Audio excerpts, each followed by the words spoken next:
મારું નામ પીસી સુરેજા છે, આસિસ્ટન્ટ ઇન્સ્પેક્ટર છે. હાલ આરટીઓ ભુજ ખાતે હું ફરજ બજાવી રહ્યો છું. જે મારી હાલ અત્યારે એઆઈ ટ્રેક ઉપર ડ્યુટી છે. અત્યારે સરકારશ્રી દ્વારા એઆઈ ટ્રેક લાવવામાં આવેલો છે, જે કોઈ પણ ઇન્સ્પેક્ટરના હસ્તક્ષેપ વગર પ્રોપરલી સિસ્ટમેટિક પાસ ફેલ થઈ શકે અરજદાર, એની માટે સરકાર લાવવામાં આવેલું છે.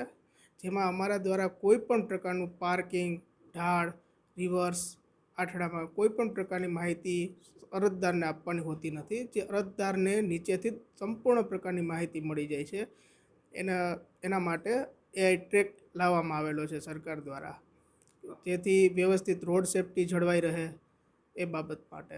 આ ટ્રેક આપણે નવું એક વર્ઝન આવ્યું છે, એનામાં સિગ્નલ પણ છે વગેરે, લોકોને કઈ રીતે એને ઉપયોગી થશે એના માટે સરકાર એટલા માટે લાવી છે કે જેનાથી રોડ સેફટી માટે અત્યારે ટ્રેક ઉપર ટેસ્ટ આપે, જે રોડ ઉપર કાલ સવારે ટેસ્ટ ચલાવવાની છે ગાડી રોડ ઉપર, જેથી એને સિગ્નલની પણ સંપૂર્ણ માહિતી મળી રહે તે માટે સરકારે તે ટ્રેક ઉપર જ સિગ્નલ લાવ્યા છે કે જેથી એ પોતાની સમજદારીથી ગાડી ચલાવી શકે.